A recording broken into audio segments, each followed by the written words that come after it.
الدرك الملكي اللي كيقول لهم باللي راه عن الاختفاء ديال الابن ديالهم اللي كيتراوح ما بين 5 حتى 6 سنوات. هذا الدرك الملكي كيقول الاب ديالو باش يعطيه شي صوره شخصيه ديال الابن ديالو الصغير باش يوسعوها على جميع الوحدات ديال التابعه للدرك الملكي في هذيك المنطقه، وحتى الشرطه القضائيه يتعلموا الا كان شي ابن اللي لقاوه او شي وحدين اللي كيصرحوا باللي راه لقاو شي ابن او دازت واحد يومين حتى 3 ايام، الاب رجع بدا كيقلب تما وبدا كيقلب على العائله وكيصوني العائله واش ما شفتوش واش حتى شي جدوى. دازت واحد 3 ايام من بعد او 4 ايام كيعاود يرجع هذا الاب عند الدرك الملكي وكيقول لهم واش كاين شي جديد. كيعلموه الدرك الملكي باللي راه ما لقاو حتى شي جديد.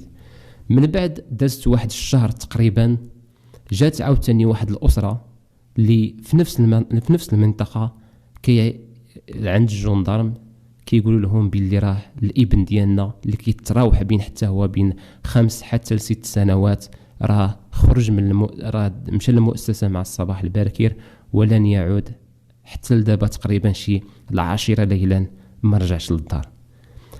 داروا الشرطه او الدرك الملكي قالوا باللي راه هذا المشكل هذا كاين وراءها شي عصابه او ربما يكون شي حاجه.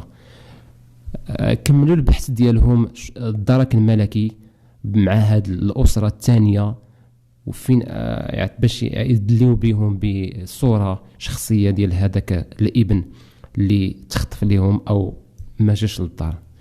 من بعد قامت الدرك الملكي ايضا ببعث هذه الصوره لجميع الوحدات ديال الدرك الملكي التابعه لهم تما في ديك المنطقه بدون جدوى ولا اثار ولا حتى شي حاجه شي معلومه. دزت تقريبا شي عام الاول ما كاين حتى شي جديد. تشوشوا العائله مازالين مشوشين مازالين كيقلبوا. دزت العامين الثانيه صافي العائله فقدت الامل باللي راه هذا الولد هذا محال واش يلقاو الاثار. من بعد دزت واحد تقريبا 6 سنوات او 7 سنوات اللي كيتعطى الامر بانجاز واحد الطريق باش يدوز فيها القدرون. وهذا المشروع هذا اللي تكلفت به واحد الشركه ديال البناء باش يديروا الطريق. فعلا تسلمات بداو الاشغال واحد شويه ان العمال اللي كيشتغلوا بهذه الشركه هذه فاش كيحفروا في دوك المناطق لقاو واحد جثث او واحد الهياكل العظم وجمجمتين اللي صغيره. هاد العمال هادو علموا الشركه ديالهم. الشركه علمت الدرك الملكي. جاو الدرك الملكي لعين المكان كيتفقدوا ديال دوك الجمجمات مع هذوك الهياكل العظميين. علموا النيابه العامه بهذا الامر وقصد متابعه هذه القضيه. تحملوا هذوك الجمجمات مع هذوك الهياكل العظمي الى مستودع الاموات باش يتقام لهم واحد التحاليل باش يعرفوا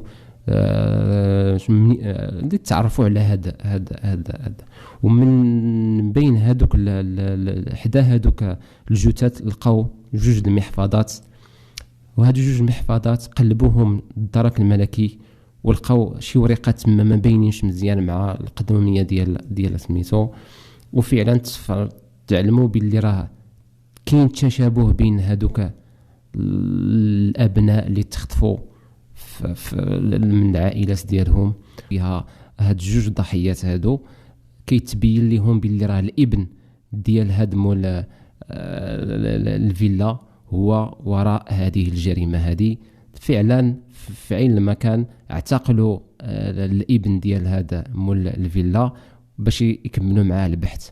وفعلا جابوه نيشان جابوه التسجيلات ديال الكاميرا وفعلا اعترف بالجريمه ديالو وكل شيء. وفي الاخير اعتقل هذا المجرم.